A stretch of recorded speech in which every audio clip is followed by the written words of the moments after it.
여러분 안녕하십니까? 시사쇼 이것이 정치다의 윤정호입니다.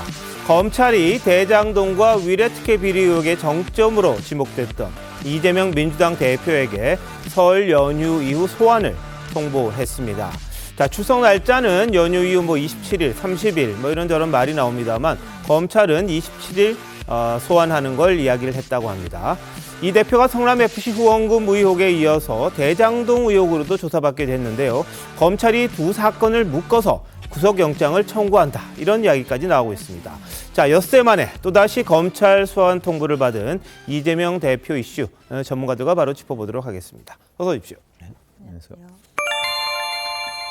네, 오늘 오후 서울중앙지검이 이재명 민주당 대표에게 소환을 통보했다는 소식이 들려왔습니다. 대장동 관련입니다, 이번엔. 자, 관련 영상 한번 보시겠습니다.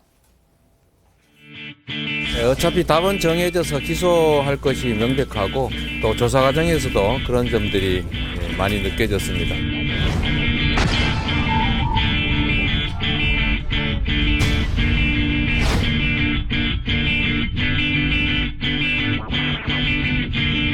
사실 이 설계는 제가 한 겁니다.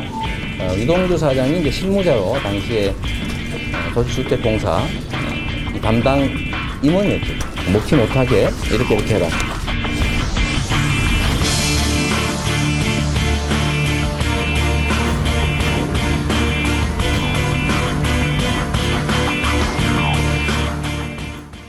네, 검찰은 이재명 대표와 소환 일자를 조율 중이라고 이야기는 하고 있습니다만 이 대표가 응할지 그건 미지수입니다. 자, 김광상 변호사 어떻게 보십니까? 일단 27일 또 이제 30일 얘기가 나오는데 27일 소환을 좀 유력하게 잡고 있는 것 같아요. 네. 그런데 이제 성남 FC도 마찬가지고요. 지금 대장동과 관련된 또 유례 관련된 사건에 있어서는 이제 검찰의 수사가 거의 이제 마무리 단계에 왔다 이렇게 볼 수가 있어요. 그래서 네. 아마 계좌 취재랄지 문건이랄지 공무원이랄지 이제 관계된 사람들에 대해서 네. 거의 조사가 다 끝났기 때문에 이번에 이제 소환을 한다 이렇게 볼 수가 있고요. 지금 대장동과 성남 FC를 묶어서 조사를 한 다음에 예. 영장을 청구한다는 얘기가 좀 많이 나오고 있어요. 그런데 사실 이제 대장동 서울중앙지검에서 하고 성남 FC는 수원지검 산하에 있는 성남지청에서 하거든요. 네. 그래서 원칙적으로는 이게 묶어서 영장을 청구하는 사례가 그렇게 많지 않아요. 예. 왜냐하면 수사 기관도 다르고 그다음에 수사를 하는 그 수사팀이 다르기 때문에. 근데 아마도 이제 대장동 의혹에 대해서도 검찰은 이재명 대표가 관여하고 있다고 이렇게 보는 것 같아요. 네. 특히 이제 자금 같은 것도 상당히 개입을 했다 이렇게 보고 있는 것 같기 때문에 어느 한 가지만 가지고 영장을 청구하면 어떻게 보면 이제 팩트에 있어서 굉장히 영향을 주는 데 있어서 나누는 것보다는 합쳐서 영장을 청구하는 것이 훨씬 더 이제 검찰의 입장에서는 구속 가능성이랄지 효과적이라고 보는 것 같습니다. 네. 자, 지난 10일 성남FC 후원금 의혹 사건으로 검찰 조사를 받았었죠. 신년 기자회견에서 또다시 검찰이 소환을 요청하면 어떻게 하겠느냐 이런 질문이 있었습니다. 즉답을 피했고요. 오늘도 소환과 관련해 이재명 대표는 즉답을 피했습니다. 영상 한번 같이 보시겠습니다. 앞으로도 성남FC 말고도 또 검찰 소환이 오면 그때 또 출석해서 응하실 생각이 있는지 여쭤보고 싶습니다. 잘못한 일이 없기 때문에 조사에 임했지만 검찰의 이러한 요구들은 매우 부당하고 옳지 않은 처사다라는 지적을 다시 한번 드립니다. 소환에 응하실 생각이신가요? 소환 통보 받았다라는 저기 기사만 확인했죠. 아주 공식적으로 당에 요청받은 바는 없고. 근데 소환에 통보한 사람은 있고 통보를 받은 사람이 없으면 이렇게 말이 안 되잖아요. 아무튼 제가 알고 있는 내용은 여기까지입니다. 다음에서 좀 논의를 해서 공식적으로 입장을 좀 말씀드릴게요. 네, 아직 공식적으로 당이 요청받은 바는 없다. 이렇게 이야기했습니다. 글쎄요, 이게 이재명 대표 개인과 관련된 건데 당이 통보를 받아야 될지 잘 모르겠는데 어떻게 보십니까? 지난번에도 그랬지만 예. 이제 대표실에서 연락을 받았겠죠. 예. 아마 의원실 지난번에 성남 FC 경우에 의원실에다가 연락을 했고요. 그다음에 의원실에서 안내를 받아서 대표실로 팩시밀리를 넣었다고 얘기를 했잖아요. 네네. 그리고 이제 전화 통화도 했다고 그랬는데 예. 아마도 이번에 서울중앙지검이 소환 통보도 그런 절차를 밟았을 가능성이 있으니까 네. 지금 대변인이 얘기하는 건 당의 공식 통보, 당에다 통보할 일은 아니죠. 그렇죠. 근데 아마 대표실, 특히 그 중에 이제 정무실 뭐 이런 곳으로 아마 통보를 했을 가능성이 좀 높을 것으로 보이고, 뭐 검찰이 통보 안 하고서 했다고 했을 일은 만무하니까. 그래서 지금 대변인이 이제 당에 그 공식적으로는 접수된 것이 없다 이런 의미를 하는 것으로 보이고, 이재명 대표가 지난번 성남FC 건과 관련해서 이제 추가로 소환 조사를 요구받을 때 어떻게 하겠느냐에 대해서 답변을 안 했잖아요. 근데 지금 기자들 그 전체적인 기류를 보면 민주당에서는 다음번에는 나가지 않는 쪽으로 검토한다 뭐 이런 얘기들이 많이 흘러나온다는 기사가 굉장히 많아요. 네. 그런 걸 보면 오늘 답변을 안 한 것이 결국은 이번에 검찰 소환 통보에는 응하지 않는 것을 검토하고 있는 것 아니냐. 예. 지금 이런 추정이 가능하게 하는 대목인데 네. 뭐 지금 답변을 안 하고 있으니까 조금 더 지켜보죠. 예. 자, 김정현 교수 어때요? 민주당 입장은요? 일단 계속 얘기했던 것이 가정을 전제로 답변하지 않겠다라고 네. 얘기를 했었죠. 그러니까 계속 기자들이 동일한 질문을 하는 겁니다. 소환조사가 왔다는데 갈 겁니까 안 갈 겁니까? 이 부분에 대해서 아직까지 당에서는 확인이 안 된 상황인 거고, 이재명 당대표도 거기에 대해서 아직까지 얘기를 하고 있지 않은 상황이기 때문에 네. 저는 뭐 조만간 이 문제 관련해서 이재명 당대표 측에서 입장을 정할 거라고 보는데, 저는 어쩌면 갈 수도 있겠다 이런 생각이 들긴 해요. 그런가요? 왜냐하면 예. 지금 나오는 내용이 보면 대장동 문제와 관련해서는 네. 대부분 전문 진술이라고 그래서 예. 소위 그 유동규, 남욱 이 두 사람의 진술이 바뀌면서 얘기가 된 건데, 김만배 씨 같은 경우 전달했다라고 하는 김만배 씨 같은 경우는 아직까지도 이 두 사람 말이 맞지 않다라고 계속 제기하는 내용들이 있거든요. 그렇다면 이 내용 자체를 확인할 필요도 있을 것 같고, 두 번째는 정진상, 김용 이 두 사람이 돈을 받아서 이재명 당대표에게 전달을 해야지 이 사건이 성립이 되는 건데, 정진상, 김용 이 두 사람은 그런 적이 없다라고 얘기하는 상황이기 때문에 네. 전 이 두 가지 내용만 가지고라도 제가 볼 때 현장에 가서 예. 검찰 조사에 가서 이 내용과 관련해서 좀 법리 다툼을 할 필요가 있다는 생각이 들기는 하는데, 네. 아직까지는 결정된 게 없다라고 얘기를 하고 있으니까요. 예. 저는 내부에서 좀 논의가 있을 거라는 생각이 듭니다. 아마 뭐 당에서도 법률위원회가 있어서 법조인들이 분명히 있기 때문에 예. 그 내부에서 이런 부분들에 대해서 면밀한 협의를 진행하고 난 다음에 일정을 결정할 거라고 생각합니다. 네. 뭐 의원총회를 내일 열어서 의논을 한다 이런 이야기도 나오고 있습니다. 뭐 정치 보복성 수사다, 조사다, 소환이다 이런 주장이 있는데요. 한동훈 법무부 장관이 오늘 법사위에 나와서 이런 주장에 대해서 반박했습니다. 뭐라고 했는지 한번 보시죠. 정치 보복이다 이런 주장 일관되게 하고 있는데, 이 대표님이 지금 수사받는 사건으로 기소된 분들 많으시고 구속된 분들도 많이 계십니다. 그리고 그 과정에서 압박감에 목숨을 잃으신 분들도 계시죠. 맥락에 맞지 않는 공허한 음모론이나 다수당의 힘자랑 뒤에 숨을 단계는 이미 오래전에 지냈다고 생각합니다. 이제는 팩트와 증거로 말씀하시는 게 어떨까 생각하고요. 그게 이제 그분을 포함해서 민주당이 말씀하시는 당당하게 수사에 임하는 거 아닐까 생각합니다. 이재명 대표가 이에 대해서 어떠한 통보도 받지 않고 있다. 차차 알게 되실 거고요. 성남FC든 대장동이든 성남시에서 있었던 지역 토착비리 범죄 혐의입니다. 통상적인 지역 토착비리 범죄 수사의 절차에 따라서 검찰이 공정하게 수사할 거다. 이런 정도 말씀드리겠습니다. 네, 팩트와 증거로 말씀하시는 게 어떨까 이재명 대표에게 이야기를 했고요. 뭐 누누이 이야기했습니다만 이 성남FC든 대장동이든 지역 토착 비리 범죄에 불과하다. 당이 나설 일이 없다. 뭐 이런 주장을 한 것 같습니다. 자, 김병민 비대위원 어떻게 보세요? 네, 한동훈 장관이야 법무부 장관으로서 가장 원론적인 얘기를 꺼냈다고 생각을 합니다. 이재명 대표가 항상 이 사법적인 문제 앞에 놓이게 됐을 때는 정치적인 수사를 통해서 본인의 죄가 없음을 항변하곤 하는데, 여기 대해서 모른다, 관계가 없다, 지은 죄가 없다라고 얘기할 것이 아니라 제기되고 있는 수많은 의혹에 대해서 본격적으로 좀 구체적인 대응을 하면 좋겠는데, 그런 일들이 나타나지 않는다는 문제가 있고요. 또 이재명 대표라고 하는 더불어민주당 제2야당의 대표이긴 합니다만은 개인이 성남시장으로 있었을 때 있었던 수많은 일에 대한 사법 리스크 아닙니까? 예. 근데 민주당의 최고위원 또 대변인들까지 다 나서서 민주당이 문제인 것처럼 막아세우는 순간 여기에 대한 검찰의 온당한 수사를 정치 권력이 막아세운다라고 하는 오명을 쓸 수도 있습니다. 더군다나 이 문제가 커지게 되면 결과적으로 검찰은 다른 피자와 마찬가지로 구속영장을 청구할 수도 있을 텐데 네. 지금 보여주고 있는 169석의 방탄에 따라서 결국 구속영장 청구도 쉽지 않은 상황으로 흘러가는 터라 이런 일들에 대한 정치권의 자성의 목소리까지도 네. 애둘러 표현한 것이 아닌가 생각합니다. 예, 또 한동훈 장관은요, 이재명 대표가 앞서 이런 이야기를 했습니다. 사적 복수에 공적 권한을 사용하고 있다. 이것도 반박을 했는데 같이 한번 들어보시죠. 주어진 권력을 국가 공동체를 위해서 공적으로 써야지요. 사적 복수에 공적 권한을 사용하면 이게 도둑이지 공무원입니까, 여러분? 사적 보복이라고 말씀하시던데 다 아시다시피 그 수사는 모두 다 지난 문재인 정권에서 시작한 수사죠. 문재인 정권이 사적 보복을 시작했다는 말씀인가요? 지금 이 사안들은 사적 보복이라는 프레임 자체가 성립되지 않는 구조입니다. 단순한 범죄 수사일 뿐이라고 말씀드리겠습니다. 네, 한 장관은 단순한 범죄 수사일 뿐이다. 문재인 정권에서 이 수사가 시작되지 않았느냐 이렇게 반박을 했는데요.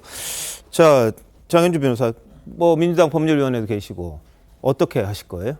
오늘 한동훈 법무부 장관의 좀 말씀 주신 내용들에서는 솔직히 장관 입장에서는 좀 부적절한 언어들도 많이 나왔던 것이라고 생각이 듭니다. 특히 이제 한동훈 장관은 더 이상 일개 검사의 어떤 지위가 아니라 국무위원회 자리에 있는 법무부 장관이기 때문에 정치적인 중립성도 지키셔야 되거든요. 근데 오늘 나온 말들 중에는 이재명 대표에 대해서 이제는 팩트와 증거로 말하라 이렇게 말씀 주셨는데 사실 팩트와 증거를 가지고 입증해야 되는 입증 책임은 검찰에게 있습니다. 지금까지도 검찰은 이재명 대표와 직접적으로 그 부정한 자금이나 대장동 일당들과 연결돼 있다라고 하는 객관적인 물증을 아직 스모킹 건이라고 할 만한 것들을 제시하지 못하고 있거든요.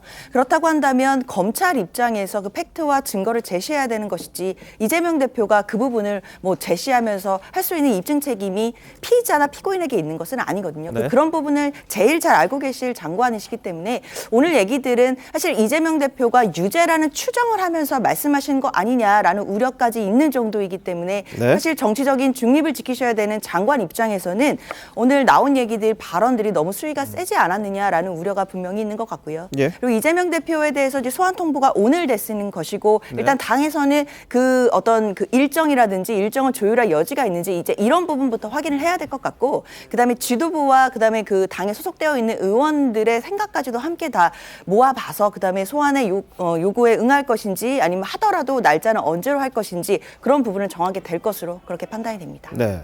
자, 그동안 이 대표는 대장동 개발 사업을 이렇게 이야기했습니다. 가장 성공적인 공공환수 사례였다. 문제가 없었다. 측근들이 각종 불법 자금을 받은 혐의에 대해서도 단 1원의 사적 이익 취하지 않았다. 이런 주장을 했습니다. 영상으로 한번 보시죠. 네. 진짜 근데 그 돌아가는 걸 전혀 모르셨어요, 시장님은? 그때? 우리는 몰랐죠, 당연히. 모르셨어요? 알면 못하게 했을 거라니까. 불법 자금은 1원 본 일도 쓴 일도 없습니다. 단 한 푼의 이익도 취한 바가 없습니다. 저는 불법 대선 자금은커녕 이 사탕한 게 받은 게 없습니다. 네. 자, 이재명 대표 우리는 몰랐다 이런 이야기를 합니다. 그런데 이재명 대표의 최측근이라고 할 수 있는 김용, 정진상 이 두 사람 뇌물받고 이런 혐의로 지금 구속이 돼 있는 상황이죠. 그러다 보니까 과연 그럼 이 대표가 몰랐겠느냐 이런 의혹이 제기가 된 거고요. 자, 2013년부터 유동규 전 본부장 등을 통해서 민간 사업자들과 유착관계 형성했고 이 성남시와 성남도시개발공사 내부의 비밀 자료 제공 그리고 2014년 6월 성남시장 재선 이후 민간 사업자에게 선거 자금을 지원받았다. 최소한 1,800억 원이 넘는 손해를 성남도시개발공사에 끼친 혐의 이런 것들을 지금 검찰에서는 이재명 대표에게 의혹을 제기하고 있는 부분입니다. 자, 검찰은 2021년 대장동 수사 초기부터 이재명 대표에 대해서 배임 혐의를 적용해서 피의자로 입건한 걸로 나타났습니다. 장기간 수사했기 때문에 이 혐의 입증은 자신 있다 이런 이야기를 하고 있는데 자, 김광선 변호사 이거 검찰의 주장 어느 정도까지 이게 받아들여질까요? 근데 이제 검찰이 제가 볼 때는 이렇게 가지고 있는 패를 네. 이제 언론이나 외부에 이제 보여주고 있지는 않은 것 같아요. 그런데 2021년도 대장도 초기 수사 그때 한 9월 말에 시작했거든요. 그러고 나서 이제 12월 정도에서 지금 그 이재명 대표에 대해서 입건을 한 걸로 알려져 있어요. 네. 그런데 왜 그 당시에 그러면 이제 대장동 일당들은 다 기소가 됐지 않습니까? 남욱이랄지 유동규랄지 정의화 회계사 다 구속되고 기소가 됐는데 이재명 대표에 대해서 사실은 조사를 했었는데 조사를 하지 않았어요. 근데 결과적으로 대장동 관련해서 가장 윗선이라고 할 수 있는 것이 그 당시 시장이었던 이재명 대표였는데 불구하고 조사도 하지 않았고 네. 또 관련해서 상당히 정진상이랄지 김영희에 대해서도 가장 최측근으로서 뭐 뇌물 혐의 그런 것도 있었음에도 불구하고 또 가장 거기에 개입을 많이 했잖아요. 그런데 최측근까지도 조사를 않고 그 당시에 수사가 이제 거의 마무리가 됐기 때문에 그 이후에 올해 이제 7월이 되면서 상당 부분 새로운 수사팀이 들어가면서 계좌 추적이랄지 여러 가지 조사를 통해서 이제 상당 부분 제가 볼 때는 많은 문건이랄지 증거 이런 것도 좀 가지고 있는 것을 보여요. 그래서 아마 이번 소환 조사 때도 이런 패를 다 보여주지는 않을 거지만 영장을 청구하겠다는 그런 얘기가 나온 걸 보면 정진상이랄지 김용을 통해서 대선 자금이랄지 아니면 뭐 성남시장의 어떤 재선과 관련된 선거 자금에 상당 부분 흘러간 걸 묵시적으로 됐든 명시적으로 됐든 이재명 대표가 어느 정도 개입을 했다 이런 걸 좀 가지고 있지 않나 하는 그런 추측이 하는 그런 보도들 그리고 검찰의 어떤 이야기들이 흘러나온 걸 보면 뭐 뭔가를 좀 가지고 있지 않는가 이제 그런 추측을 할 수 있는 단계에 왔다 이렇게 봅니다. 예, 좀 명확하게 뭐 검찰이 어떤 증거를 제시했다 이런 건 나오지 않습니다. 그리고 보도들은 많이 나옵니다만 이재명 대표가 다 아는 건지 아니면 검찰이 마지막 순간까지 이재명 대표에게 내놓고 지난번처럼 좀 당황스럽게 할 건지 이런 부분에 대해서도 많은 분들이 궁금해하실 겁니다. 자, 이재명 대표 검찰 소환에 응할지 말지 설 연휴 동안 상당히 고민이 깊어질 것 같은데요. 오늘 대장동 재판은 또 열렸습니다. 김만배, 유동규, 남욱 이른바 대장동 일당의 모습 한번 보시죠.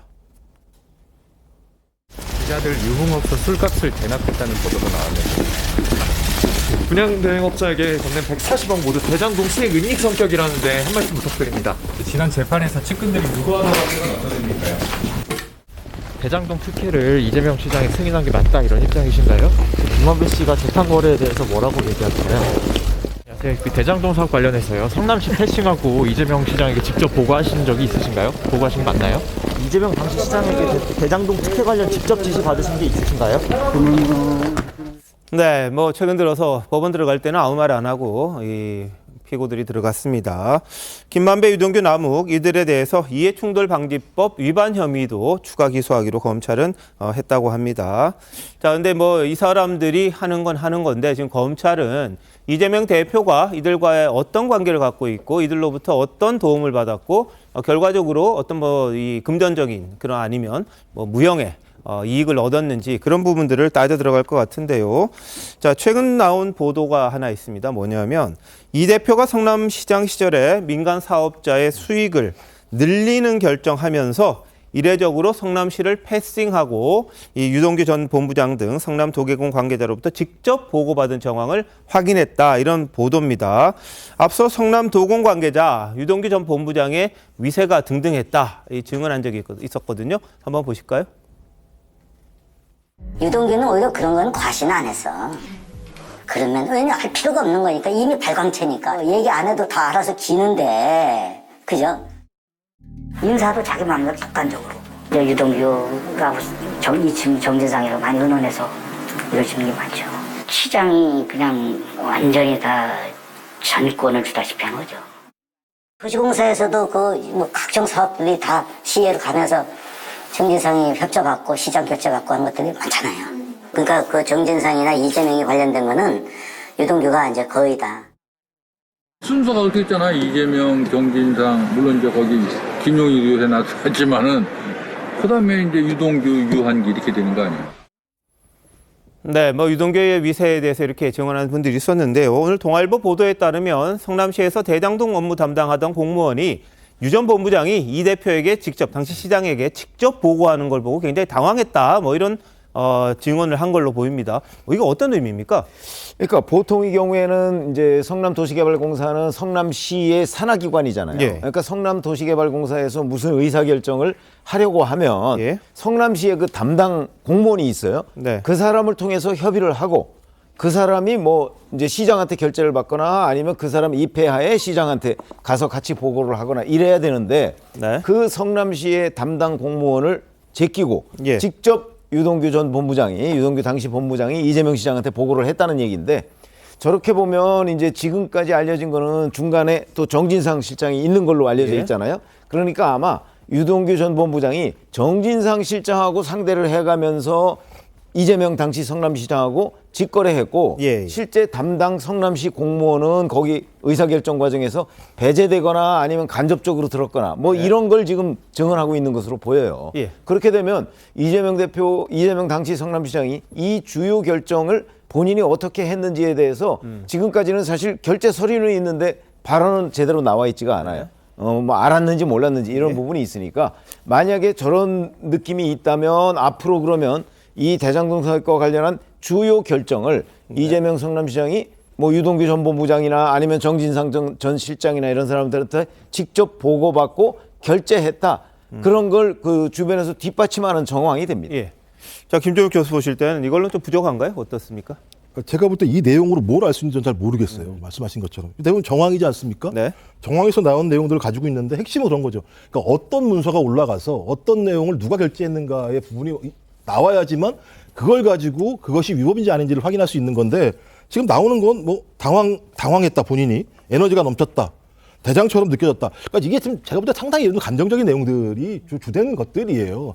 근데 다 아시겠습니다만 수사나 재판이라고 하는 것은 증거 우선주의이기 때문에 증거를 내용으로 하지 이런 정황 가지고 아무리 얘기해봤자 지금 자기가 계속 얘기하는 내용은 뭐냐면 소위 진술이 있는데 그 진술이 직접 자기가 알고 있는 내용이 아니라 김만배에게 들었다는 내용이다라고 하는 부분을 말씀드리는 것이고 그렇기 때문에 김만배의 진술이 명확히 있지 않게 되면 지금까지 나왔다고 얘기하는 거의 한 3, 4개월 7월 8, 9월 달부터죠.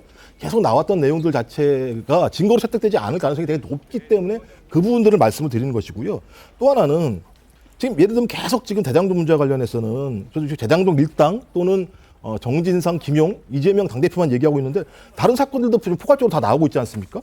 법조에서 예를 들어 판사, 검사, 남욱이 진술한 거예요. 남욱이. 그러니까 저도 제대로 수사 안 될 거야. 검사에게도 많은 돈이 갔어라고 얘기했는데 그 진술이 나온 다음에 수사 한 번도 안 했어요. 언론도 마찬가지잖아요. 이제야 나오는 거잖아요. 전 이런 내용들을 보게 되면 선택적 수사를 했고 표적 수사를 했다라고밖에 볼 수 없는 측면들이 꽤 많이 있어요. 정작 이 수사가 정당하게 집행된 거냐라고 하는 근본적인 예를 들면 수사 방향에 대한 의문도 제기할 수밖에 없는 측면들이 있기 때문에 저는 이런 내용들 가지고 그러니까 정황이죠. 에너지가 넘쳤다. 대장처럼 느껴졌다. 이런 내용들을 가지고 매우 객관적인 정황처럼 얘기하는 건 좀 제가 볼 때는 우리 어떤 재판의 기준을 잘 제대로 이해하지 못하는 게 아닌가 생각이 듭니다. 네. 대장동 사건이 처음 대한민국에 회자됐던 게 2021년 가을 추석 즈음이죠. 대통령 선거를 한참 앞두고 있을 때이기 때문에 그 당시 수사당국이 갖고 있는 부담감이 상당했을 거로 봅니다. 그리고 대장동 일당들이 이제 해외에서 국내로 들어오는 남욱 변호사 등도 있었고 그 당시 했던 증언 속에서는 제대로 입을 열지 않았는데 나중에 훗날 시간이 지나고 나서 했던 얘기 들어보면 한 20억이면 싸게 먹힐 것 같았다. 이재명 후보가 대통령이 될 줄 알았다라고 하는 정황에 대해서 그들의 진술들이 쏟아져 나오기 시작을 합니다. 그러니까 실질적인 수사가 속도를 제대로 내기 시작했던 건 얼마 되지 않는 상황이다라고 볼 수 있겠고요. 유동규 전 본부장이 하고 본인 스스로 내가 지은 죄만큼만 죄값을 받겠다고 여러 가지 얘기를 쏟아내고 있고 그 와중에 본인 스스로가 성남시 도시개발공사에서 핵심적인 역할을 했기 때문에 유동규 전 본부장의 진술을 뒷받침하게 되는 내용이 재판 과정들을 통해서 나타났다고 저는 생각을 합니다. 그렇기 때문에 유동규 전 본부장에 대해서 초창기 관련된 문제가 불거졌을 때 이재명 당시 후보가 했던 얘기를 다 기억하실 겁니다. 본인 측근도 아니고 가까이 있는 사람이 아니라고 선을 긋는 모습을 보였지만 지금 나오고 있는 예. 여러 가지 증언들에 따르면 네. 이재명 당시 시장과 매우 밀착된 관계 속에서 의사결정을 한 것 아니냐라고 예. 추정해 볼 수 있을 텐데요. 네. 이제 그런 내용들을 복합적으로 판단해서 이재명 대표 소환하게 되면 거기에 예. 관한 질문들이 쏟아질 거라고 봅니다. 예, 자, 각종 언론에서 여러 가지 내용들이 새롭게도 나오고 있고요. 예전에 나왔던 걸 좀 더 깊이 있게 또 보도하는 경우도 있습니다. 근데 JTBC 같은 경우에 어떤 보도가 있었냐면 네이버가 성남FC에 후원을 했지 않습니까? 그런데 네이버 문건입니다, 내부. 한 번에 40억을 주면 돈만 받고 요구사항 안 들어줄지 모르니까 4번에 나눠서 내자. 이렇게 했다는 문건이 있다는 그런 보도가 있었습니다. 그래서 검찰은 이 후원금의 대가성을 이런 문건 등을 통해서 입증할 수 있다. 이렇게 주장을 하고 있다고 합니다. 그래서 이런저런 문건들, 진술들 이런 것들이 나오고 있기 때문에 이 부분들이 앞으로 이재명 대표가 만약 기소된다면 어떤 증거가 될지 궁금한데요. 아까 말씀드렸습니다만 서울중앙지검 이 대표를 한 차례 조사하고 이 성남지청에서 수사 중인 성남FC 불법 후원금 사건과 함께 묶어서 구속영장을 청구하는 방안을 검토 중이다. 이런 보도들이 여러 곳에서 나왔습니다. 아까 김광석 변호사 말씀하셨듯이 이례적인 경우긴 한데 이재명 대표에 대해서 여러 차례 영장을 칠 수도 없고 그러니까 한 번에 해결하려고 하는 게 아니냐 그런 이야기가 있는데요. 자, 정윤주 변호사 이런 것들은 가능합니까? 사실 김광석 변호사님도 앞서서 말씀 주셨지만 일단은 수사를 담당하고 있는 기관이 다릅니다. 성남지청과 서울중앙지검이기 때문에 일반적인 경우로 보기는 좀 어려울 것 같습니다. 네.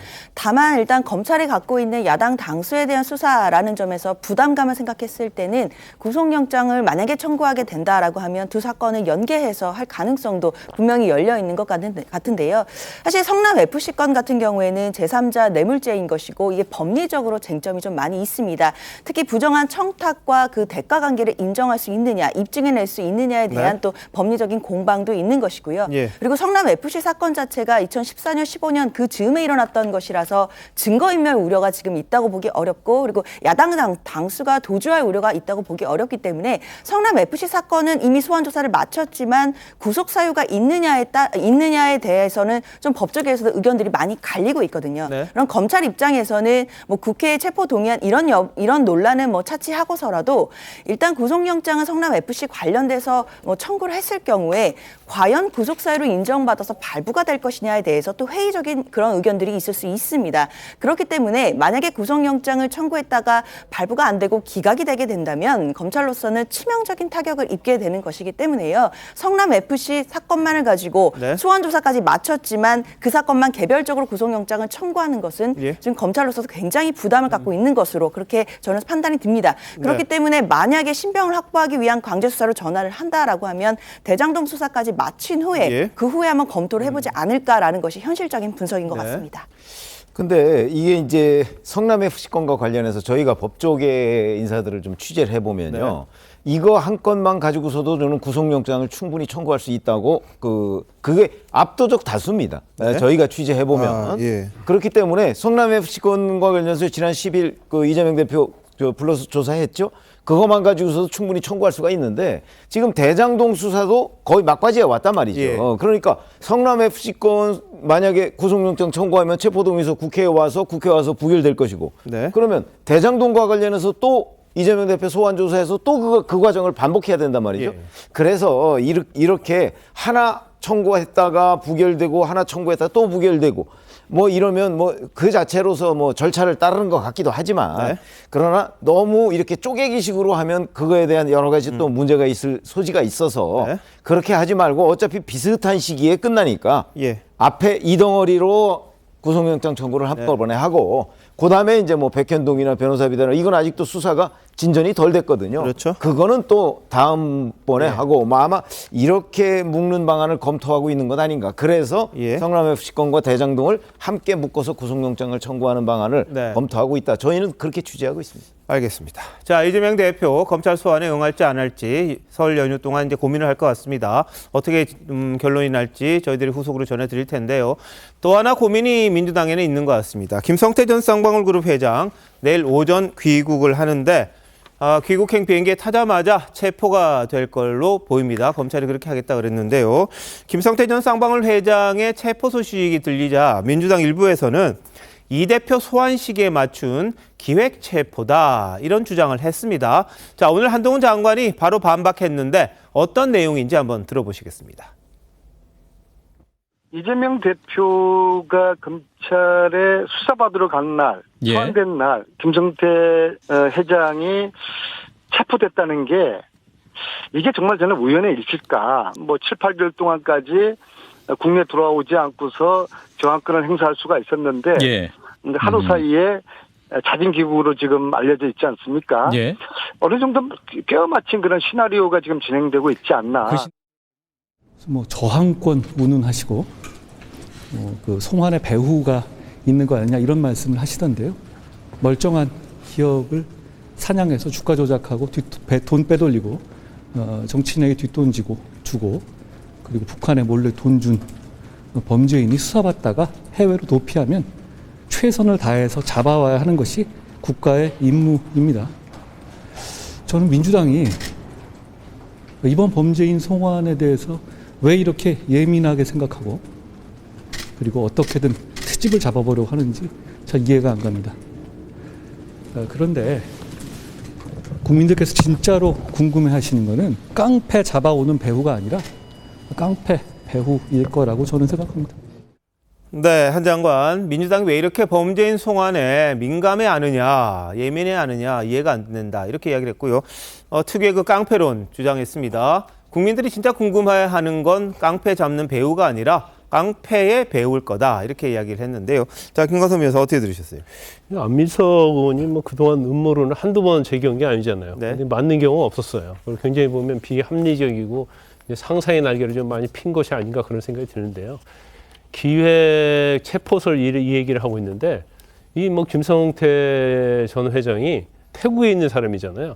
뭐 한국에 있어가지고 뭐 시간을 잡았으면 모르겠지만 체포를 하는 권한이랄지 그런 것은 이제 태국 경찰에 있는 거거든요. 물론 이제 같이 협업을 했긴 했지만 그래서 이걸 뭐 시간에 맞춰서 한다 그건 맞지 않을 것 같아요. 그리고 김성태 전 회장이 사실 국내에 들어온다 하더라도 사실 뭐 이재명 대표와 관련해서는 불리한 얘기를 할지 유리한 얘기를 할지 그건 알 수 없는 거거든요. 그렇기 때문에 뭐 기획체포서는 좀 맞지 않는다고 보고요. 또 한편으로 또 이렇게 보면 너무 그 김성태 전 회장이 체포된 거에 대해서 너무 민주당이 민감하게 반응하고 있지 않나 싶습니다.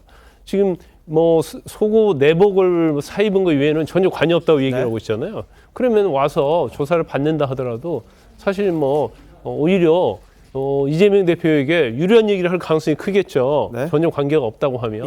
그러면 오히려 김성태 빨리 체포해서 이재명 대표의 무고함을 좀 밝혀줘라 이렇게 가야 하는데 김성태 전 회장의 어떤 체포와 귀국에 대해서 강제 소환에 대해서 너무 민감하게 반응하니까 뭐 제3자 입장에서 뭐가 있나? 있으니까 저러나? 그런 오해를 받을 소지가 있는 거예요. 자, 근데 김성태 전 회장은 뭐 이재명 대표의 변호사비 대납 의혹을 같이 받고 있습니다. 자, 현재 경찰의 체포될 당시 모습이 공개가 됐는데요. 한번 보실까요?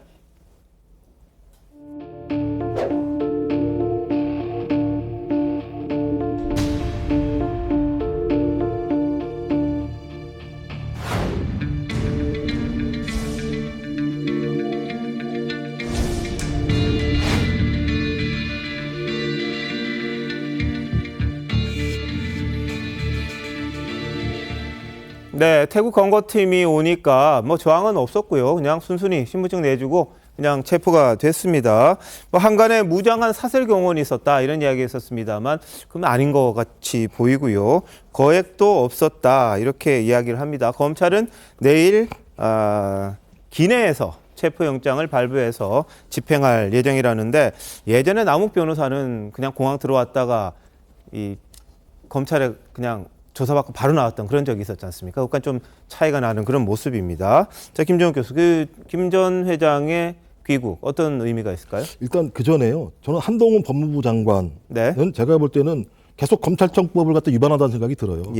개별 사건에 대해서 언론을 통해서 수사 지휘하고 있는 거예요. 지금 보면 무슨 멀쩡한 기업 M&A를 했다는 등 불법으로 주가 조작했다는 등 이런 얘기 누가 합니까? 법무부 장관이 수사주기 사건에 대해서는 발언 안 하는 게 상식적인 거예요. 이렇게 얘기하고 나서 맨날 법률 얘기 말씀하시니까 좀 제가 볼 땐 매우 문제가 많다는 생각이 드는 것이고요. 민주당이 여기에 대해서 과잉 반응한 게 아니라니까요. 과민 하는 게 아니라 황당해서 그런 거예요. 이 부분과 관련해서.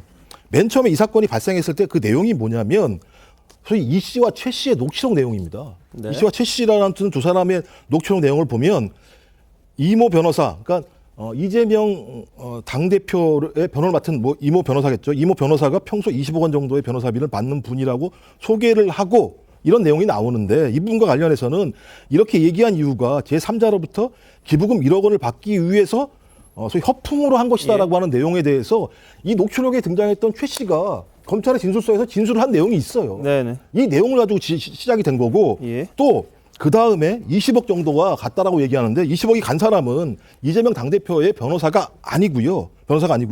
이남석 변호사라는 사람이에요. 같은 로펌입니다만 이남석 변호사는 윤 대통령과 아주 가까운 사람으로 알려져 있는 분이에요. 그래서 이분에게 예를 들면 M&A와 관련해서 에스크로라고 해가지고 소위 이 돈을 갖다가 예치를 했던 건데 예치한 부분이 M&A가 깨지니까 다시 돌아갔어요. 이 두 가지 내용을 보고 있으면 이 사건이 이렇게 중대한 문제가 아니고 왜 이 문제를 가지고 계속 이재명 당대표의 변호사 대납 문제를 제기하고 있는 건지 언론에 소위 쌍방울만 나오면 왜 변호사 대납 얘기가 나오는 건지에 대해서 황당한 측면이 있는 것이고요. 거기다가 하필이면 1월 10일 날 소위 검찰에 출석한 날 잡았다고 얘기하니 지지층 같은 경우는 화가 날 수밖에 없는 측면들이 분명히 있는 거죠. 그래서 이거 민주당이 과민 반응하는 게 아니고요. 황당한 측면이 더 크다란 말씀을 드립니다. 알겠습니다. 그런데 태국 이민경찰 같은 경우에 이 한국 정부가 매우 적극적으로 검거를 요청해 왔고 이원석 검찰총장까지 나섰다 이런 보도도 있습니다. 그리고 이노공 법무부 차관이 태국 검찰총장까지 만나서 이 부분에 대해서는 좀 적극적으로 송환하려고 애를 썼던 건 사실인 것 같은데요. 아니 근데 검거 경위와 관련해서 태국 이민국의 경찰이 기자들한테 브리핑을 한 게 있어요. 그 현장에서 브리핑한 걸 보면 이 검거 경위가 뭐 국내 언론에는 뭐 1월 초에 무슨 교민이 제보를 한 것으로 이렇게 돼 있는데 태국 경찰은 뭐 정파적 입장에서 브리핑하지는 않았을 거 아니겠습니까? 그 설명에 따르면 사실은 12월 초에 쌍방울 그룹의 재경 총괄 본부장이 태국에서 검거가 됐죠. 그 사람을 조사하는 과정에서 그 사람이 태국에 있었으니까 그 사람은 김성태 전 회장하고 접촉을 했을 거 아닙니까? 그래서 김성태 전 회장의 동선을 파악했고 그래서 그때부터 김성태 전 회장을 추적해서 잡았다는 거예요.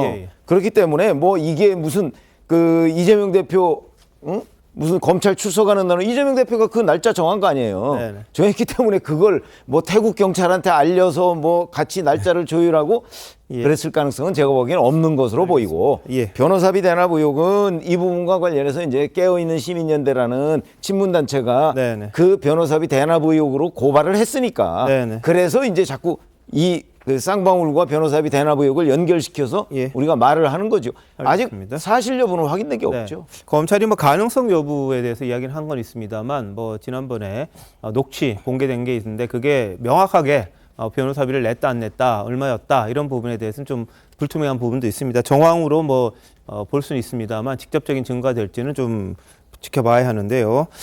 이제 김 전 회장이 귀국하면 어떤 말을 할지가 관심이죠. 변호사비 대납 자꾸 언론에서 언급이 되고 있습니다만 실제로 했는지 안 했는지 이걸 따져봐야 될 겁니다. 근데 이재명 더불어민주당 대표 김성태 전 회장 얼굴도 본 적 없다 이렇게 이야기를 했었습니다. 한번 들어보시죠. 쌍방울과 이재명은 대체 무슨 관계입니까? 나도 모르겠어. 뭘 알아야 내가. 혹시 내일을 사신 적이 있으신가요? 내일 제가 전에 한번 그랬죠. 내가 2년이라면 내일 사입은 거 누가 누구에게 얼마를 왜 어떤 방법으로 줬다는 건지 아무것도 없어요. 나도 몰라.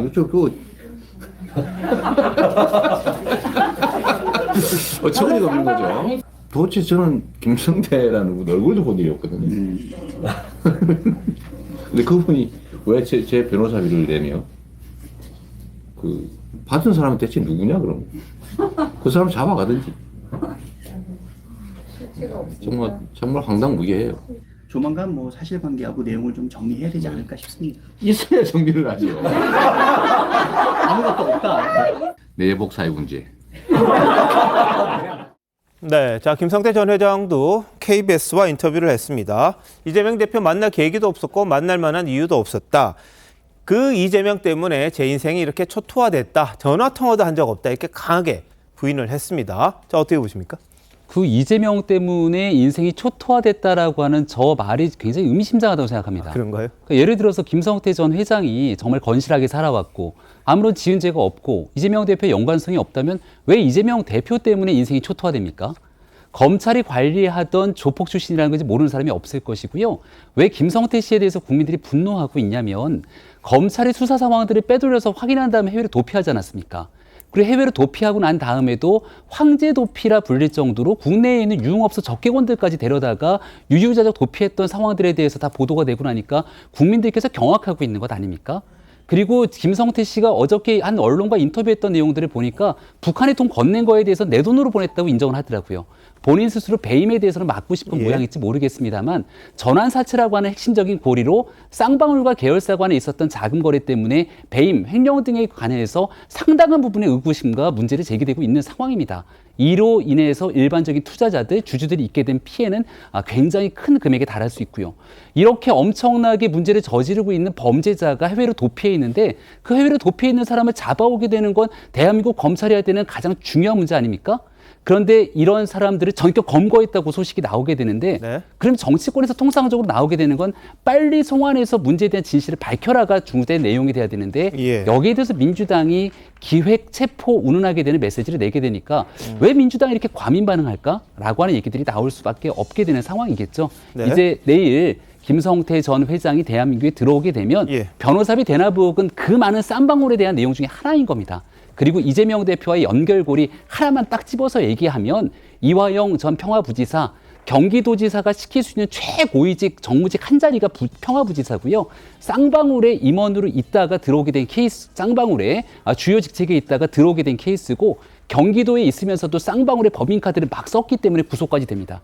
그게 이재명 지사 시절에 있었던 일이에요. 이걸 이제 여기에 대해서 아무것도 모르는 채 얘기하게 되는 것은 상식적으로 잘 납득이 안 간다는 얘기도 함께 드립니다. 자, 한동훈 장관도 이 대표를 모른다는 김 전 회장의 인터뷰에 대해 어떤 반응을 보였을까요? 한번 보시죠. 김성태 전 회장 어제 인터뷰를 보면 이재명 대표도 모른다면서 혐의를 부인하고 해외에 도피한 중범죄자들이 못 견디고 귀국하기 직전에 자기 입장을 전할 언론사를 선택해서 일방적인 인터뷰를 하고 그리고 자기가 유리하게 보도되게 하고 그리고 관련자들에게 일종의 말맞추기 신호를 보내는 것은 과거에 자주 있었던 일입니다. 최근에 남욱 씨도 그랬고 최서원 씨도 그랬었죠. 그런데 그런다고 범죄 수사가 안 되지 않지 않았습니까? 이번에도 마찬가지일 겁니다. 예. 자, 한 장관이 남욱 씨라든지 최소원 씨라든지 이런 식의 중범죄자가 귀국하면 하나 정해서 일방적인 인터뷰, 자기 생각을 알리는 적이 있었다. 이렇게 언급을 했습니다. 자, 정 변호사 어떻게 보셨어요? 한동훈 장관이 오늘 정말 국회에서 많은 발언을 하신 것 같아요. 특히 지금 말씀 주신 것처럼 김성태 전 회장의 어떤 송환과 관련된 어떤 메시지들이 나왔는데 그 메시지의 내용은 뭐 차치하고서라도 일단 법무부 장관의 위치에서 그리고 현재의 그런 시점에서 김성태 전 회장이라는 그 쌍방울 회장에 대해서 무언가 자꾸만 메시지를 내는 것 자체가 장관으로서 정치적 중립성을 위반하는 것은 아닌가에 대한 우려는 계속 제기할 수밖에 없을 것 같습니다. 특히 쌍방울 그룹에 대한 수사는 결국에는 검찰 입장에서는 이재명 대표와 연관된 것이 있는지에 또 쟁점을 맞추고 그 부분을 수사를 하고 있다는 것은 모두가 다 인정하고 있는 상황인 것인데 굳이 지금 개별 사건에 대해서 자꾸만 저렇게 말씀을 하시고 메시지를 내는 것 자체가 장관으로서 개별적인 사건에 대해서 수사 지휘를 안 하신다고 했던 그동안의 말과도 좀 맞지 않는 측면들이 있고 또 장관으로서 지켜야 되는 정치적 중립성과도 맞지 않는 것은 아닌가에 대해서 좀 돌아보셔야 될 것 같다는 생각이 좀 들고요. 김성태 회장이 분명히 이재명 대표를 전혀 만난 적도 없고 계기도 없고 모른다고 하고 있고 이재명 대표도 김성태 회장을 모른다고 하고 있습니다. 변호사비 대납 사건과 관련해서는 과연 이게 실체가 있는지에 대해서도 의문이기 때문에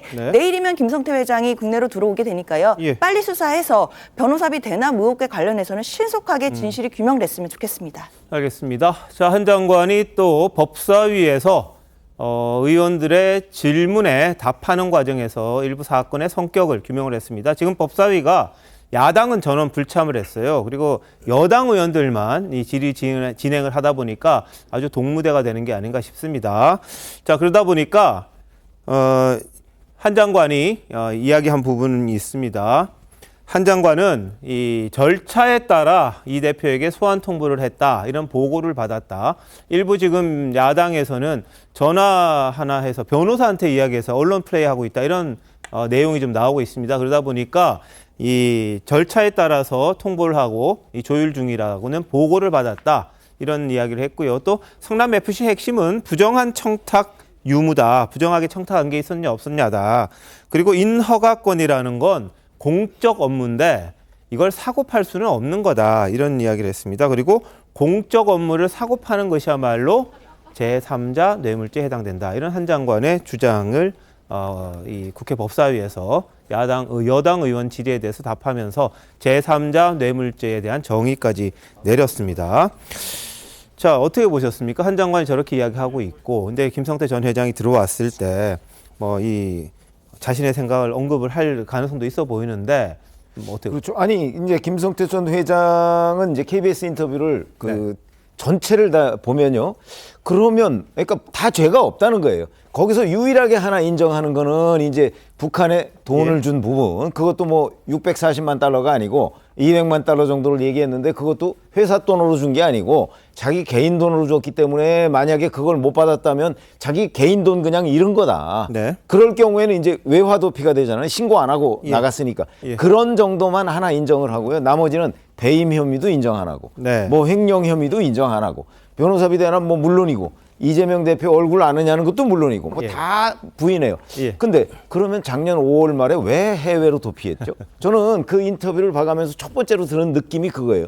그럼 왜 도망갔어요? 도망갈 이유가 하등 없어요. 본인 인터뷰라면. 그런 점에서 본다면 KBS 인터뷰를 그럼 김성태 전 회장이 왜 했을까? 이제 그 부분을 한동훈 장관이 얘기하는 거예요. 특정 매체를 선택을 해서 자기의 입장을 밝히고 그리고 나서 이제 들어와서 그와 관련해서 조사를 받을 거 아니겠습니까? 그러면 아마 그런 질문들을 검찰이 계속해서 할 거예요. 저는 그래서 어제 그 김성태 전 회장의 KBS 인터뷰는 검찰 수사를 시작하면 거기서부터 출발할 거예요. 이제 전면 부인에서부터 출발해서 검찰하고 주고받아가면서 결국 사실관계를 규명하겠죠. 근데 만약에 아무 죄가 없으면 정말 뭐 김성태 전 회장 나오는 거 아닌가요? 그러겠죠. 네네.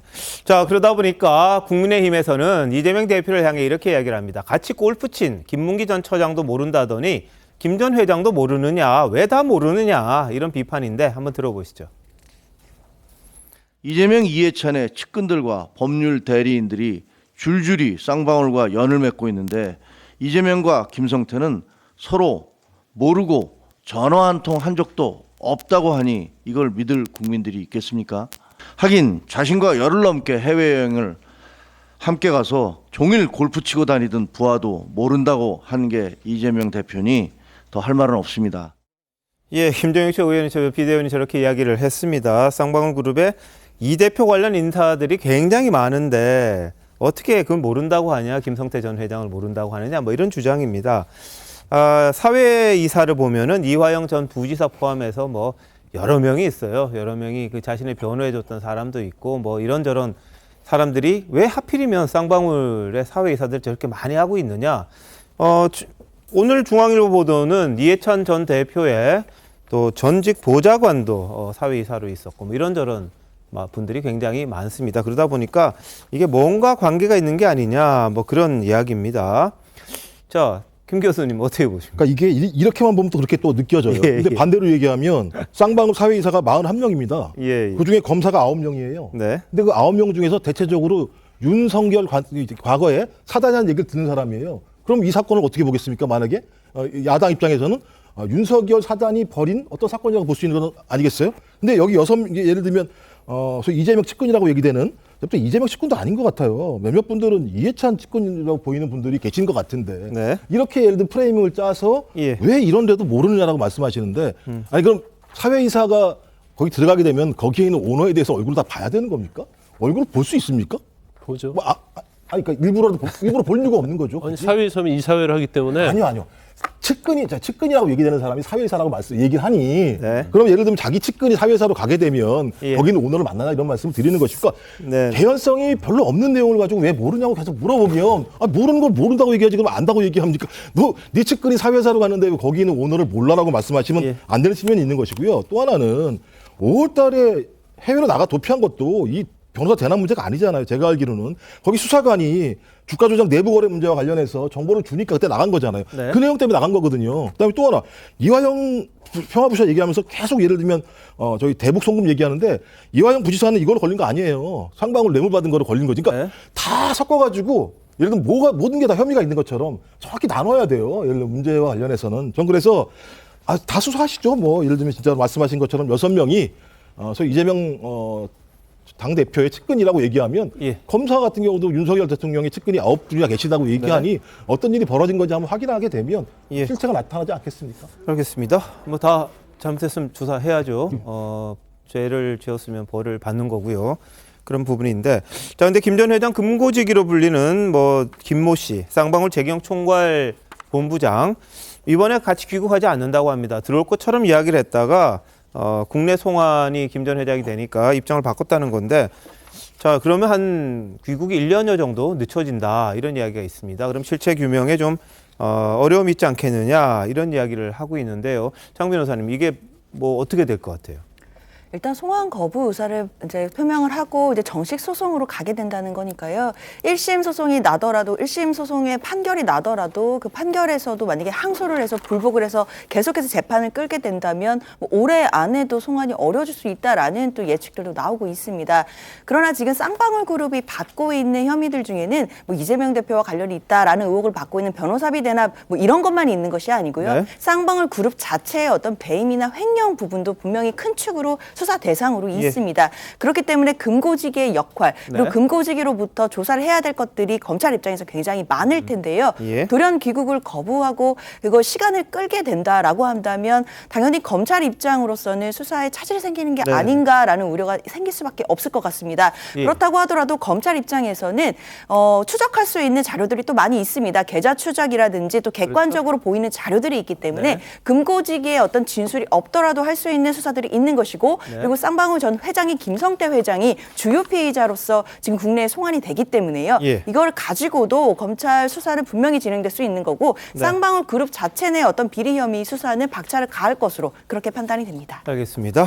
자 입장이 바뀐 이유가 좀 궁금하긴 합니다만 검찰이 그만큼 뭐 또 증거를 갖고 있지 않겠나 싶긴 합니다. 자 검찰 출석 통보에 이어서 김성태 전 회장 귀국까지 그야말로 이 사면 초과에 몰린 게 바로 이 대표의 입장일 텐데 이런 상황에서 이재명 대표 우리끼리 싸우면 이적 행위다. 이런 걸 줄여야 한다. 이렇게 내부 결석을 강조했다고 합니다. 보시죠. 우리끼리 싸우면 안 된다. 우리끼리 싸우는 거는 이적 행위다. 정말 꼭 피해야 됩니다. 진짜 엄중한 시기인데 막 적이 몰려오는데 침 뱉고 꼬집고 안 보이는 데서 발로 차고 좀 그런 거 줄여야 됩니다. 진짜 이게 결국은 우리 모두를 망치는 일이잖아요. 예, 본인이 만약 기소될 경우에 민주당 당원 80조 다시 주목받고 있는 그런 상황이고요. 내부 총기를 하지 말고 밖으로 총을 돌려라 이런 뭐 주장이긴 합니다만 어떻게 보세요? 이재명 대표가 제일 두려운 것은 그 방탄이 깨지는 상황 아니겠습니까? 만약에 구속영장이 이제 청구가 됐을 때 체포동의안에 대해서 국회가 막아세울 수 있는 그 무소불위의 권한이 아니라면 법원의 영장실질심사를 통해서 그 모든 일들이 이루어지게 될 수밖에 없을 겁니다. 그런데 지금 현재 민주당 같은 경우는 노웅래원의 사례에서 보듯이 169석이 같이 모여서 이재명 대표를 막아세우게 되는 순간 실질적인 법원의 판단 앞에 쓸 수 있는 내용들이 없게 되고 1심 재판, 2심 재판 그 기간이 늘어지게 되는 것들은 지난날에 많은 수사 상황에서 우리가 봤듯이 이재명 대표가 그 직을 유지하면서 재판을 받게 될 가능성이 크죠.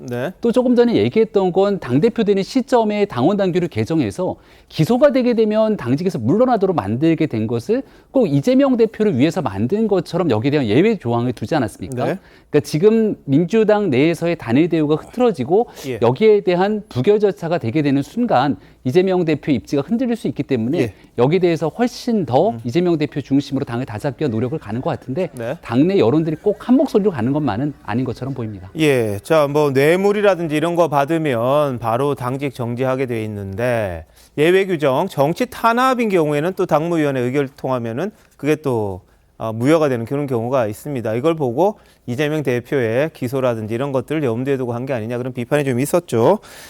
자, 그런데 이재명 대표와 가까운 7인회 한 명입니다. 민주당의 임종성 의원. 경찰이 지난 13일 압수수색을 했습니다. 대선 앞두고 이재명 대표 지지 모임을 출범하는데 아주 적극적인 입장이긴 했는데 지역구에 있는 건설업체로부터 법인카드 받은 혐의 그리고 수천만 원의 현금까지 받았다 이런 정황이 또 포착이 된 걸로 알려졌는데 과거에 이재명 대통령 만들기에 나섰던 임 의원 모습 한번 보시죠.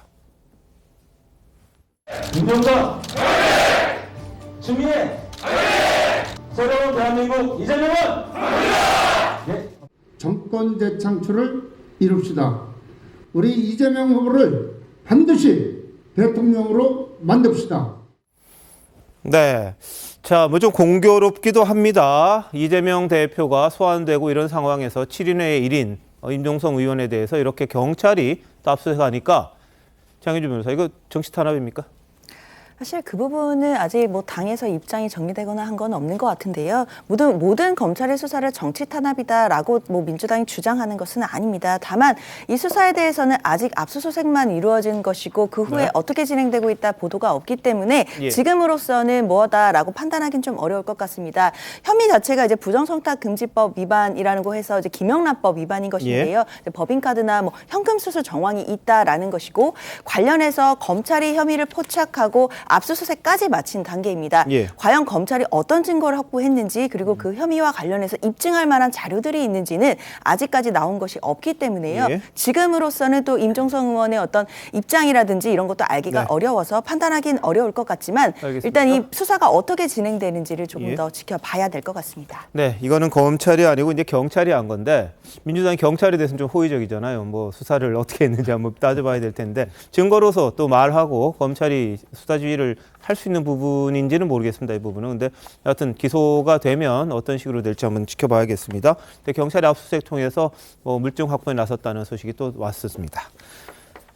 자, 한편 윤석열 대통령 1980년 양국 수교 이후 처음으로 한국 대통령으로는 UAE를 국빈 방문했습니다. 관련 화면 준비했습니다.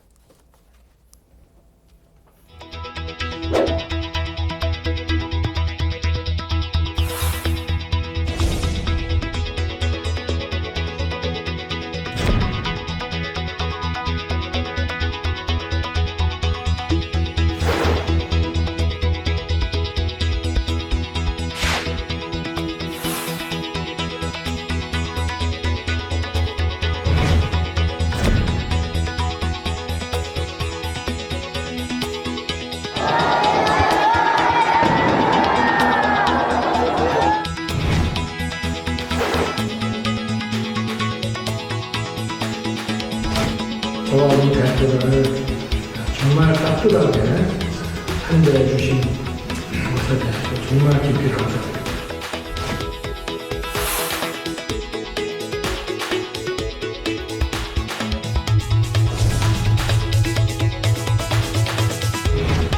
UAE가 대한민국 투자 1위 국가가 되고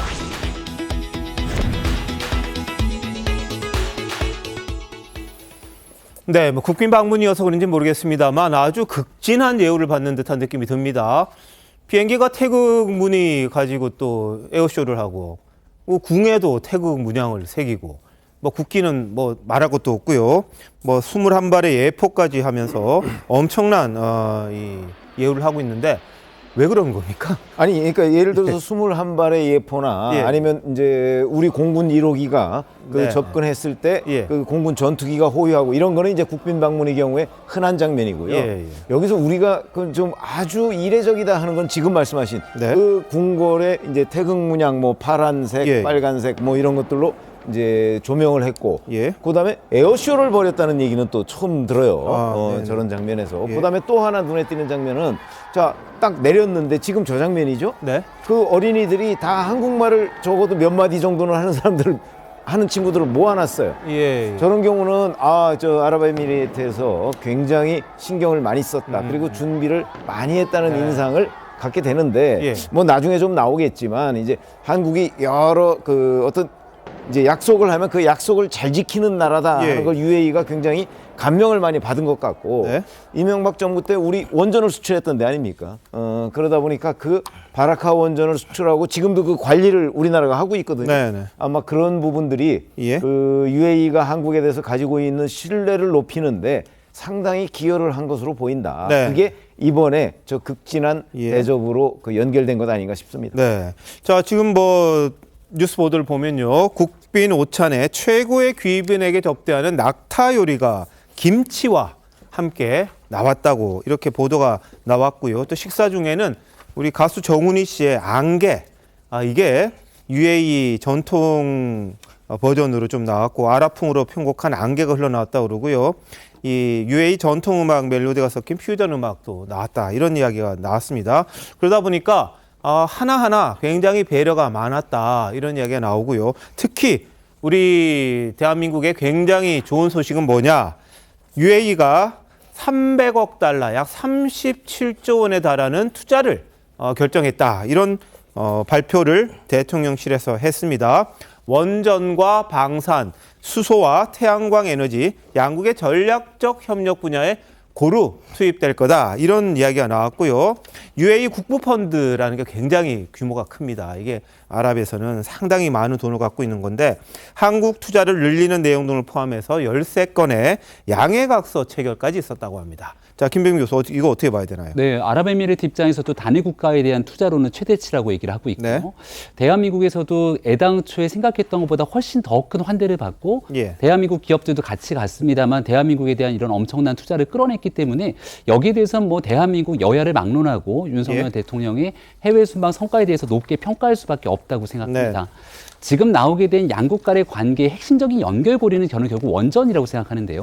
아랍에미리트가 얼마 전에 이 고액 신권을 발행하게 되는데 고액 신권 발행이 그 도안에 바라카 원전에 대한 모습들을 넣게 되면서부터 얼만큼 이 원전에 대한 관심도와 또 국민적 그 생각들이 깊은지 대한민국과의 관계를 보여주는 하나의 사례가 아닐까 생각을 합니다. 이 정부에서는 이제 과거 정부에 있었던 탈원전 정책에 대해서 과학적이지 않다는 측면에서 이제 변화의 과정들을 거치고 있는데 여기에 대한 원전, 방산 등에 대한 수출, 더 나아가서 에너지에 대한 총체적인 투자를 이어지고 있고 또 아랍에미리트 하면은 대한민국에서 잘 떠오르게 되는 게 이 아크 부대에 관한 내용인데 한때 태양의 후예 때문에 또 대한민국을 포함한 전 세계에서 송중기 열풍에 빠진 적이 있었는데 이 모든 일들에 대한 하이를 중심에 또 아랍에미리트가 대한민국과 함께하고 있는 만큼 좋은 성과들을 이번 순방에서 잘 거두고 있는 거라고 생각합니다.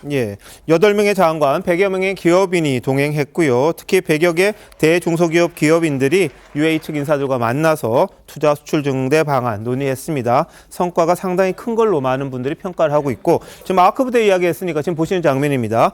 윤 대통령이 부인 김건희 여사와 함께 이 아크부대 찾아서 우리 장병들 격려했습니다. 화면으로 보시겠습니다.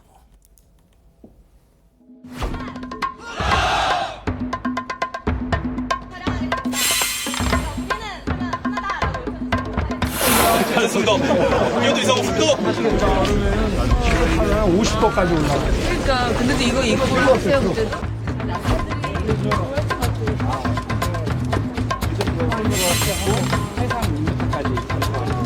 이거 무겁지 않나? 고맙습니다. 살아요. 야 멋져요. 혹시 사망 여우 맞나요? 많이 있습니다. 많이 있죠. 그러니까. 별걸 다. 아니, 난 주로 동물 좋아하니까. 부대원들 선물 하나 준비했습니다. 저희 부대원들 꼭 기억해 주시면 맞습니다. 기억해 주시면 감사하겠습니다. 오늘부로 명예 아크원이 되시겠습니까? 우리 여사님도.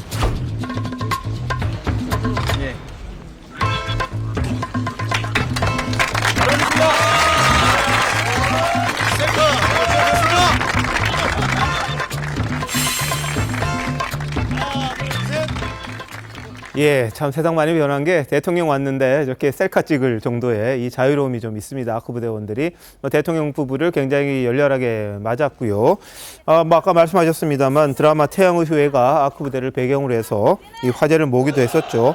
윤 대통령은 UAE의 적이 가장 위협적인 국가 이란이고 우리의 뭐 적은 북한이다. 우리와 UAE가 매우 유사한 입장에 있다. 이런 이야기를 하면서 이 아크라는 게 이제 아랍어로 형제라는 뜻인데 이 UAE와 형제국으로서의 이 안보를 잘 같이 협력을 했으면 한다. 이런 입장도 밝혔고요. 김 여사는 이 여군들과 함께 담소도 나누고 이야기를 많이 했다고 합니다. 자, 김관선 변호사님, 우리 뭐 UAE와 굉장히 잘 될 것처럼 보이는데 어떻습니까? 일단 아마 이렇게 우리나라 국빈 방문을 외국했을 때 대통령이 저렇게 환대받은 경우가 아마 역사상 없었을 거예요.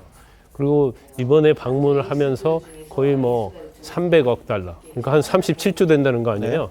이 정도의 이제 투자 성과를 거둔 사례도 아마 거의 없을 겁니다. 그래서 그만큼 이제 UAE하고 우리의 관계가 굉장히 끈끈하면서 형제 같다 이렇게 볼 수가 있어요. 뭐 최근에 굉장히 오일머니, 그러니까 석유 원유 값이 굉장히 올랐잖아요. 그러면서 사실 중동의 이제 국가들이 굉장히 더 부유해졌고 또 이제 메가 프로젝트를 대부분 합니다. 그런데 사실 그 UAE하고는 저희하고는 일단 2009년에 저희가 원전을 최초로 수출한 나라가 바로 UAE예요. 그래서 이제 그것이 결실을 맺고 있고 또 그 과정에서 우리한테 신뢰를 좀 보냈던 걸로 보이고 이런 원전뿐만 아니라 방산이랄지 에너지랄지 수소랄지 이런 거에 있어서 우리나라가 굉장히 세계적으로 발달이 돼 있기 때문에 UAE 입장에서도 아마 우리와 같이 형제처럼 지내는 것이 굉장히 도움이 될 거라고 이렇게 생각하고 있는 것 같아요. 그래서 특히 이제 이란하고 UAE는 굉장히 적대적이거든요. 그러면 방산 부분에 있어서 우리나라가 굉장히 세계적으로 많은 기술과 생산력을 가지고 있기 때문에 UAE 입장에서는 엄청난 도움을 받을 수 있다고 생각하기 때문에 투자랄지 아니면 서로 우호 관계를 좀 더 끈끈하게 맺고 싶어 하는 것 같고 지금 요즘 경기가 안 좋지 않습니까? 좋지 않잖아요. 그러면 이제 우리나라 입장에서도 UAE와 협력 관계를 맺으면서 여러 가지 어려운 국가 경제를 좀 다시 좀 일으킬 수 있는 그런 좋은 기회가 될 수 있다고 봅니다. 예, 자 김건희 여사는 뭐 현지 모스크 방문할 때 이 샤일라 머리 위에 쓰는 그 뭐 히잡의 한 종류인데요. 그것도 쓰고 박근혜 전 대통령, 김정숙 여사도 이걸 쓴 적이 있었다고 합니다. 그래서 무슬림 여성들이 주로 쓰지만 이 무슬림이 아닌 여성들도 예우를 갖추는 차원에서 그렇게 했고요. 김 여사는 무함마드 대통령의 어머니 파티마 여사 초청 만찬에도 이 참석을 했다고 합니다. 자, 김정욱 교수님, 굉장히 활발하게 보이네요. 어떻습니까? 뭐 제가 볼 때 이제는 뭐 앞으로는 공개적인 활동을 하겠다라고 하는 것을 표명한 거라 생각이 들고요. 그래서 계속 말씀드렸던 내용들인데 저 대통령 부인이 해야 될 일들이 꽤 많이 있습니다. 공적인 일들이 있다라고 얘기하면 그 공적인 일들을 공적으로 진행할 수 있는 시스템을 만들었으면 좋겠다라는 생각을 가지고 있는 부분들이고요. 근데 더 큰 문제는 제가 볼 때는 그 윤 대통령이 이번에는 경제 위기라고 해서 아주 잘 됐다라고 생각을 하긴 했었는데 이제 문제는 그 부분입니다. UAE의 적은 이란이고 우리의 적은 북한이다라고 얘기를 했었는데 이건 되게 좀 위험한 발언이긴 해요. 왜냐하면 소위 우리랑 아랍에미리트랑 가장 중요한 문제가 소위 군사 동맹에 준하는 수준의 서로의 협정을 맺은 내용들이 있습니다. 전쟁이 발생하게 되면 우리가 부분적으로 개입할 수 있는 내용들이 분명히 있어요. 근데 그런 아크 부대에 가서 저런 말씀을 하시는 게 밖으로 나오게 되면 우리 부대 또는 우리나라 국민들이 위험해질 수 있는 측면들이 분명히 있어요. 그래서 저런 부분들 같은 경우는 대통령의 참모들이 안보를 정확히 알고 중동 지역의 국제 질서를 정확히 안다면 저런 내용들은 제가 볼 때 밖으로 나오게 하면 안 되는 내용들이에요. 그래서 다른 어떤 경제기업 같은 경우는 거기 MOU 수준이라고 하더라도 근데 성과를 냈었고 우리 국민에게 기대감을 줄 수 있다는 측면에서 유의미한 성과를 냈지만 저런 안보 문제와 관련해서 저런 발언들에 대해서 제어가 안 되게 되면 우리에게도 나쁜 악영향을 끼칠 수 있는 측면들이 분명히 있기 때문에 저런 부분들은 좀 조심해서 접근을 했으면 좋겠다 이런 생각이 듭니다. 알겠습니다. 자, 뭐 이란도 이 핵 때문에 여러 가지 문제가 많은 그런 상황이다 보니까 아마 비유적으로 하지 않나 싶은데요. 자, 뭐 사우디의 빈살만 그리고 UAE 뭐 방문하면서 이 중동, 제2의 중동붐 윤 대통령이 언급을 했었습니다. 본인이 직접 나서겠다고 했는데 실제로 국빈 방문을 통해서 상당히 큰 경제적인 성과를 이뤄냈으면 하는 바람 많은 국민들이 또 기원할 겁니다. 실제로 이제 말한 것처럼 이제 이루어지는 게 약속한 것처럼 이루어지는 게 굉장히 중요할 텐데 UAE 대통령에게는 올해 방한도 요청했다고 합니다. 분위기는 좋았던 것 같습니다. 자, 한편 국민의힘이 3월 8일이죠. 전당대회를 엽니다. 근데 지금 가장 큰 변수가 나경원 전 의원입니다. 자, 이른바 친윤, 비윤, 반윤, 이 갈등 깊어지고 있다. 이런 보도들이 계속 나오고 있는데요. 나 전 의원 출마가 굉장한 관심인데, 박종희 전 의원, 나 전 의원과 가깝죠. 윤 대통령 귀국 후에 출마 의사를 밝힐 걸로 한다. 이렇게 이야기를 했는데 한번 보시죠. 조금만 기다려 주십시오. 좀 더 당원과 국민들의 목소리를 조금 더 듣도록 하겠습니다. 요 며칠 사이에 행보라든가 페이스북에 올린 글을 보면 출마 의지는 명확해 보이지 않습니까? 다만 이제 대통령이 국익을 위해서 외국에 나가 계시고 하니까 귀국 후에 의사를 바뀔 걸로 제가 알고 있고요. 예. 자, 본인은 좀 기다려달라 그랬어요. 그리고 오늘 SNS에 뭐라고 올렸냐면 천태종 충무원장의 말 무쏘의 뿔처럼 가라 이렇게 본인에게 이야기했던 걸 다시 올리면서 지난 금요일부터 생각해보고 또 생각해본다 이런 글을 올렸습니다. 그리고 이승만, 박정희, 김영삼 전 대통령의 묘역을 참배하고 오늘 세 분의 전직 대통령님 앞에서 그 약속을 말씀드렸다. 보수 원류가 바로 나다 이런 점을 좀 강조하려고 했던 것 같은데 이게 출마의 뜻을 굳힌 거다. 아직 모른다. 분분하거든요. 어떻게 보세요? 그러니까 나경원 전 의원의 측근들 말을 들면 이제 박종희 전 의원도 마찬가지고 100% 출마할 것이다 이렇게 얘기를 하는데 막상 본인한테 기자들이 전화를 하거나 질문을 하면 고민 중이다 이렇게 얘기를 하거든요. 저는 저런 식으로 자꾸 고민의 기간이 길어지면 길어질수록 지금 이 대표 38 전당대회는요. 그 일반 국민들이나 아니면 당원들이 합쳐서 뽑는 게 아닙니다. 당심 100%로 뽑죠. 그러니까 국민의힘 지지자들만을 상대로 해서 뽑기 때문에 그게 일반 민심과는 좀 거리가 있을 가능성이 꽤 대단히 높아요. 그러니까 지금 이제 나경원 전 의원이 그렇지 않아도 친윤 쪽에는 좀 공세를 취하는 듯 하지만 윤석열 대통령을 공격하지는 않잖아요.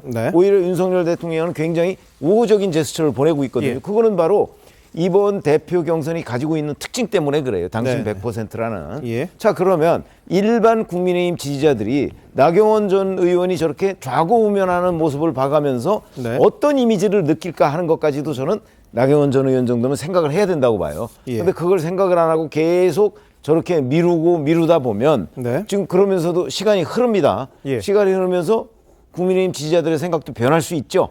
그런 점을 감안해서 아마 결단을 내려야 될 시기를 좀 저는 놓친 것 아닌가 이런 생각이 들어서 안타깝습니다. 자, 이른바 윤핵관 중에 윤핵관 장제원 의원과 나 전 의원이 계속해서 SNS를 통해서 설전을 벌이고 있는데 장 의원은 나 전 의원이 공직을 자기 정치에 이용하는 행태 이건 대통령실을 기만한 거다. 헛발질 거듭하고 있다. 이렇게 주장을 했습니다. 그러자 나 전 의원은 혹자는 거래, 자기 정치 운운하는데 그들 수준에서나 나올 거다.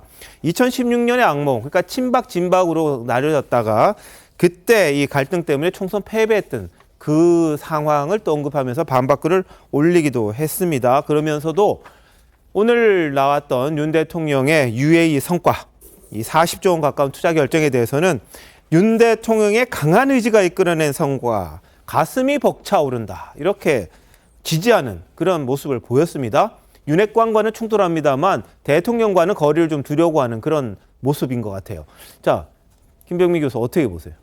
집권당의 대표로 나오게 된 인사이기 때문에 윤석열 대통령과 거리가 있는 상태에서 당대표 된다는 건 사실상 상식적이거나 현실과는 거리가 멀 수밖에 없습니다. 그러니까 지난날 있었던 해임 때문에 윤석열 대통령의 마음과 완전히 떠난 것 아니냐라고 하는 세간의 인식이 짙어지기 때문에 나경원 전 의원 입장에서는 대통령을 향한 마음은 그대로인데 주변에 모시는 사람과의 관계의 껄끄러움을 얘기하고 있는 것 같은데요. 하지만 지금 있게 되는 새로운 대표가 되게 되는 사람은 이러한 앞으로 되고 난 다음에도 용산 대통령실 그리고 여권 내에 있는 많은 사람들과 소통하면서 이걸 한 목소리로 이끌어내는 리더십이 매우 중요한 만큼 지금 나경원 전 대표에게 전 원내대표에게 꼭 필요한 건 지지율, 행보에 대한 내용들보다도 당내에서 본인이 처해져 있는 어려운 위치를 어떤 방식으로 슬기롭게 풀어낼지에 대한 리더십을 보여주는 것 이게 지금은 가장 중요한 때라고 생각합니다. 알겠습니다. 여론조사를 둘러싸고 서로 간의 갈등도 좀 있었습니다만 뭐 이 당권 주자들 김기현, 안철수, 나경원 전 의원까지요. 오세훈 서울시장에 대한 구애에 나섰습니다. 오늘은 김기현 의원이 어제 이제 오세훈 시장과 만나서 1시간 동안 막걸리 회동 가졌고요. 오늘은 나경원 전 의원이 저녁 하는데 그 비공개로 한다고 합니다. 그리고 안철수 의원은 내일쯤인가요? 만난다고 하는데 한번 김기현 의원과 오세훈 시장의 모습 한번 보시죠. 제가 먼저 던져. 원래 유권자에게 먼저.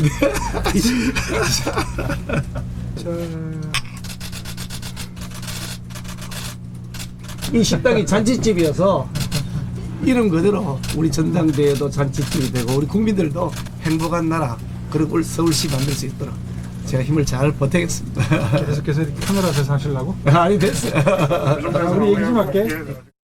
네, 자, 이 김기현 의원과 오세훈 시장 공개를 했습니다만 나경원 전 의원은 비공개 좀 고려해달라 그랬고요. 안철수 의원은 내일 시장 집무실에서 면담을 한다고 합니다. 자, 이런 가운데 정진석 국민의힘 비대위원장은 대통령과 집권 여당이 샴 쌍둥이다 이렇게 비유를 했고요. 윤 대통령을 비판하면 제재를 하겠다 이런 말을 해서 또 논란이 되기도 하고 있네요. 잠시만요. 대한민국 이슈의 중심, 시사쇼 이것이 정치다. 여기까지입니다. 내일 다시 찾아뵙겠습니다. 고맙습니다.